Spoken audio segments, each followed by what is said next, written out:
West Brom 0, Leicester City 3 in the opening game at the Hawthorns. Back in the Premier League, of course, West Brom having been promoted from the Championship last season, Kenny. And I suppose a bit of a tough lesson for them this afternoon. Yeah, absolutely. The harsh reality of life in the Premiership, if they weren't aware of it before the game today, they certainly will be afterwards in terms of the magnitude of the task facing them this season. Things went well for them last year, fantastic achievement getting promoted, but I think all their players will be aware of the step up in class after that performance this afternoon. They saw qualities in Leicester which they're going to be seeing most weeks against most of the Premiership sides, so they'll have to accept it, take their medicine today, go back and analyse their performance, understand where they went wrong, try to improve, try and get better. The manager might try and help them in the transfer market the next month or so, bringing in one or two additional reinforcements. That wouldn't surprise me, but it wouldn't be overly harsh on West Brom. Having said that, it was a very, very professional and efficient performance from a very good and talented Leicester team. Yeah, top six side, of course. Well, a hard one to open up your new season back in the Premier League with. From an Irish perspective, we were happy to see Callum Robinson starting, as well as Dara making his Premier League debut. Maybe just to focus on Robinson first, how would you assess his performance this afternoon? Yeah, it didn't have a huge impact on the game. Played as a lone central striker, but they didn't have a huge amount of the football, which they would have expected West Bromwich Albion. In those situations, you can be a little bit isolated, especially when your team begins to get penned back as the game progresses. Then the distance between you and your other forward players becomes even bigger, and it can be very much a lonely existence at times. The quality of the ball from back to front isn't of the best, so you're really feeding on scraps for the majority of the game. So again, didn't have a huge impact on the game, but that said, I've seen a lot of Callum playing, big fan of him. He's very versatile, he can operate anywhere across the front line, and I still think he's going to play an important role for Ireland in the coming fixtures and in the years ahead.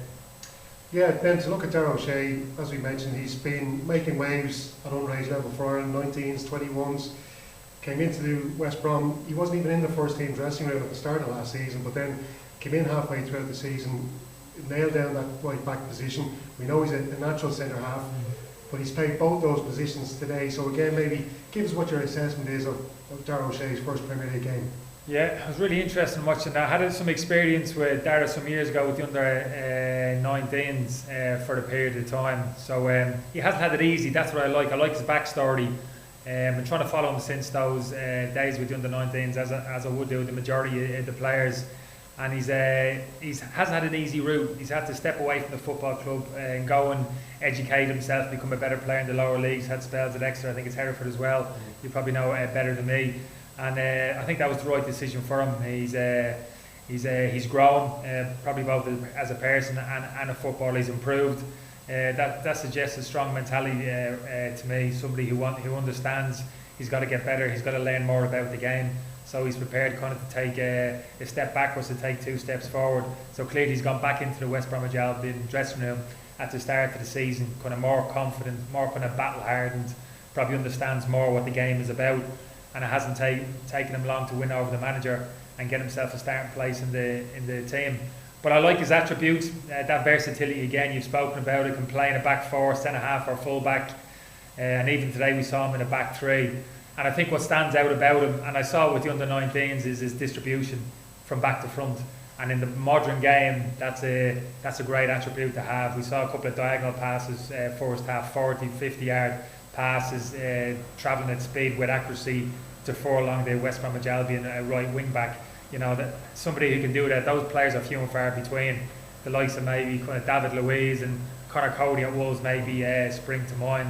But he has that ability. And it's not only that, his kind of diagonal pass, and it's kind of generally when he passes the ball from back to front, he does it crispy. He looks to play forward, and he puts a bit of pace on the pass as well. So that's what I like to see. He's very positive when he looks to pass the ball from back to front.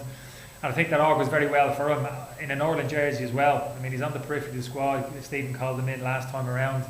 We know how Stephen wants to play, kind of the demands he's putting on his two central defenders in terms of their ability to receive the ball, to step forward and to actually make a contribution to the team in an attacking sense. So I think those attributes that Dara has is going to serve him very well. And I think it's probably going to, maybe as the season goes on, if he continues to stay in the West Bromwich Albion team, I think it's maybe going to strengthen his argument for maybe inclusion in the Ireland team going forward. I think he's going to put real pressure in a short period of time on the likes of Shane Duffy and John Egan in those central defensive positions for the reasons that I've said. That's not to say he's weak defensively. I like the way he defended today, to be honest with you.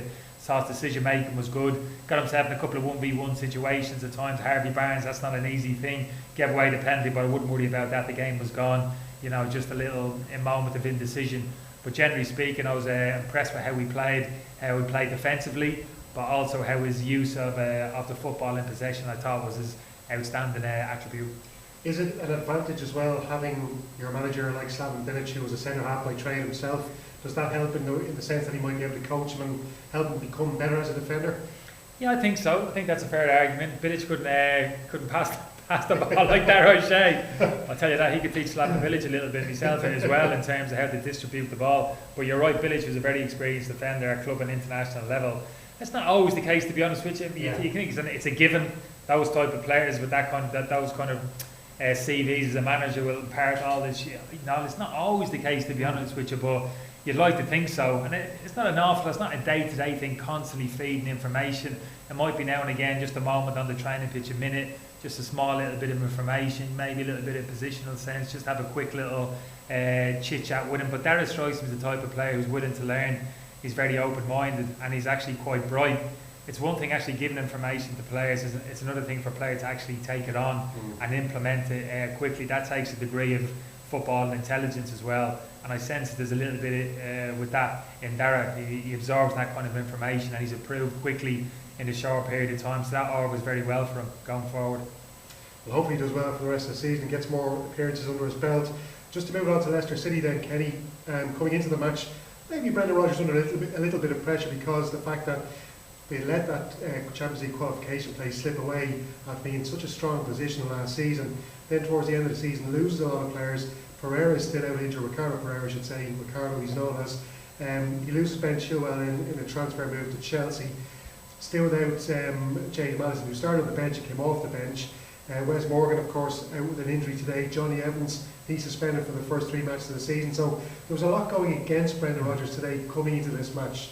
So to get a 3-0 victory, albeit against a newly promoted side, he must be delighted. Yeah, absolutely. Just shows you the strength of that squad. In depth, it's a kind of reasonably young squad, but it's getting better, getting more experience. And they've got great options. I mean, indeed he went in at centre half today, but Mendy came in the holding midfield position. Thought he was faultless almost in that area of the pitch. Madison doesn't play, but Crack comes in and makes a contribution to the game as well. Castagna comes in and looks as if he's played 100 Premiership games. And he is a very good player. I've seen a lot of him play in Italy. So it's difficult to talk down. In terms of how they finished last season, I understand. The last month of the season, there was a drop off there. So that'd be disappointing. But generally, in terms of where they're heading, I think the squad can only get better. The age profile of the team's exactly where you want it. And there's talk about strength in the squad. I'm not exactly sure where these strengths and possibly this centre half position, maybe a little bit of backup for Evans and Soyuncu in that area of the pitch. Vardy as well, maybe a backup striker. He's got Iheanacho there. Yeah. He's got Iheanacho there, and Vardy plays every game. Generally very fit, doesn't miss too many games. So easy to say bring a top class striker in, but it's not easy to bring a top class striker in to play number 2 to James Vardy. Marina's going to have the same problem at Tottenham.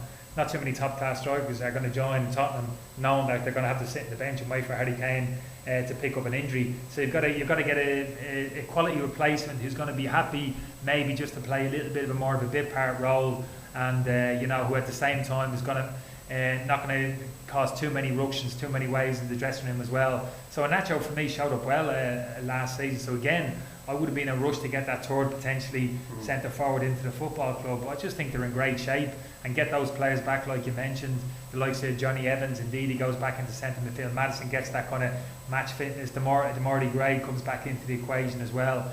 That's a Chowdhury's another one as well. He's been good. Chowdhury as well is going to find it difficult to get game time. You've got players, hungry players, pushing, wanting to get game time, and it's a great environment to be in. They're in a great position, Leicester, and I say they missed the window of opportunity last year in terms of Champions League. They will be pushing again, but it's just going to be difficult. Just how Chelsea have strength and Manchester United, I think, will probably spend again. It's not going to be easy, but if there is a drop off from any of those sides this season, kind of Manchester United and Chelsea in particular, this Leicester squad is good enough in terms of the journey that it's on to take advantage of it. So yeah, nothing but positives for this Leicester team, for the qualities which they have.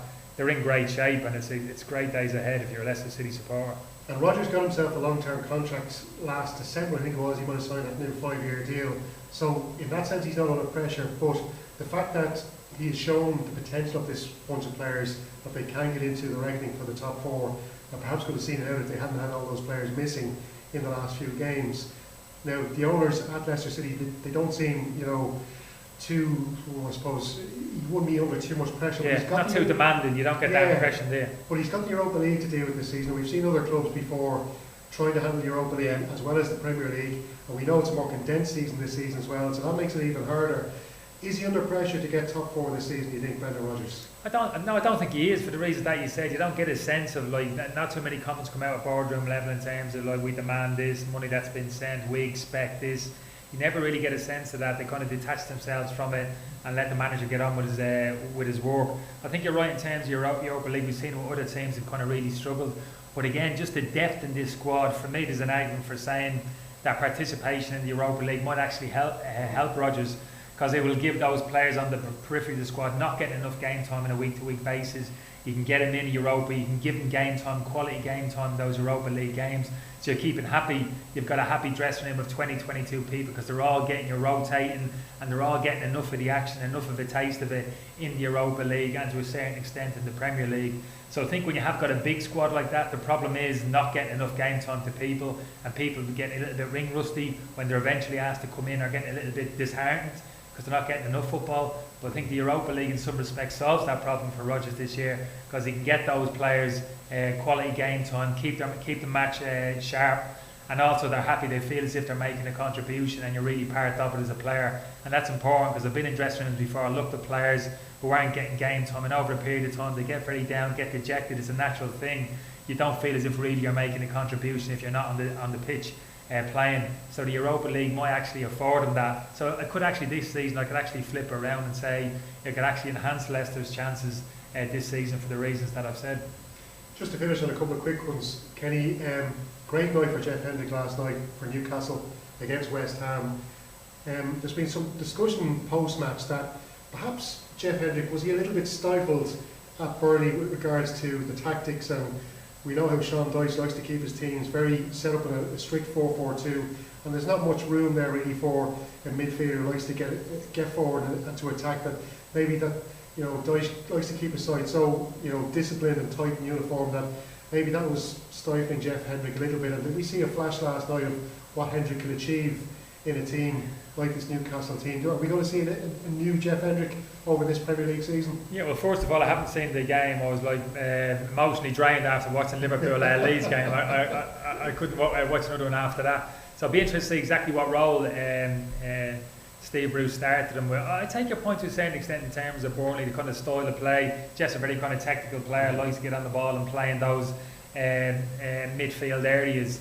I'm not exactly sure Newcastle at that type of team, possession-based team either. Sometimes just a change. It's just a change, a fresh challenge. Different dressing room, different groups of players. The feeling that you've got to prove yourself again gives you kind of a boost.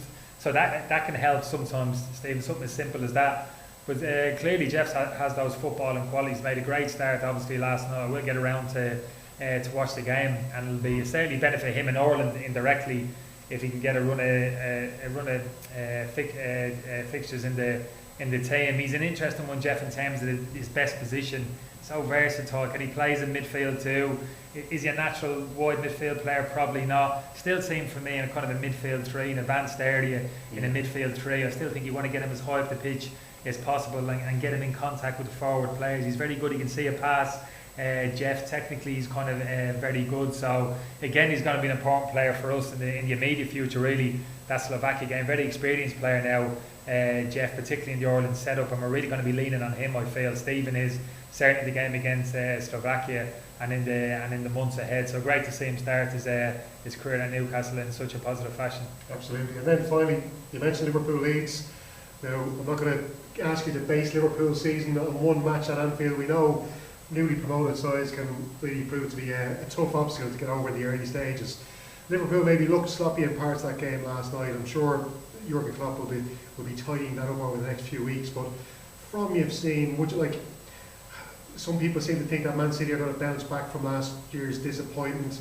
I thought you made some great points with Richie earlier on. You were saying that it's going to be a totally different season, that there's going to be a lot more points taken from the top 4 teams, from each other, that maybe we didn't see last season. How strong a position do you think Liverpool are in to win back-to-back titles? And you know, that's really, I'm sure, what Klopp would like to achieve this season. Oh, absolutely, yeah. They're in a great position, there's no doubt about it. It wasn't perfect at the weekend against Leeds defensively. They had it wobbled a little bit all over the place, looked a bit dysfunctional, but I wouldn't be overly concerned. Those things can be rectified pretty quickly, but from an attacking sense, they were still pretty impressive. It wasn't perfect. Firmino had a bit of an off day, looked a little bit out of sorts, unusual for him, but Salah and Mane looked sharp. Midfield unit was kind of reasonably solid as well. There's more to come from Liverpool. You know, they're pretty relentless, and I always felt as if Klopp was, as long as Klopp was satisfied in terms of the mentality of the players pre-season when they came together, that the focus was there, that kind of relentless drive which they've shown the last 2 seasons was still existent. You know what I mean? And the players were still, there was that determination there for the players to go back to back. As long as he got a sense of that early in pre-season, for me, there was no need for any kind of major surgery to that team. So I stick by that. I think Liverpool are still the team to beat, but I think the challenge will come, particularly for Manchester City and from the likes of Chelsea and Manchester United as well. I think they're really going to be tested this season as they've never done before. Even the likes of Leicester today, Wolves, teams below them in that top 8, I think are only going to strengthen and get stronger. So a massive test for Liverpool this season. They had their problems against Leeds, but as was the case last season, I mean, it wasn't perfect every game last season for Liverpool, but they were pretty relentless. They found a way to win on most occasions, and they did that again Saturday against Leeds. So yeah, they're in a great position, undoubtedly. They are the team to beat, but for me, it's like gloves are off this season. I think teams are going to come gunning for them. Nice and Kenny.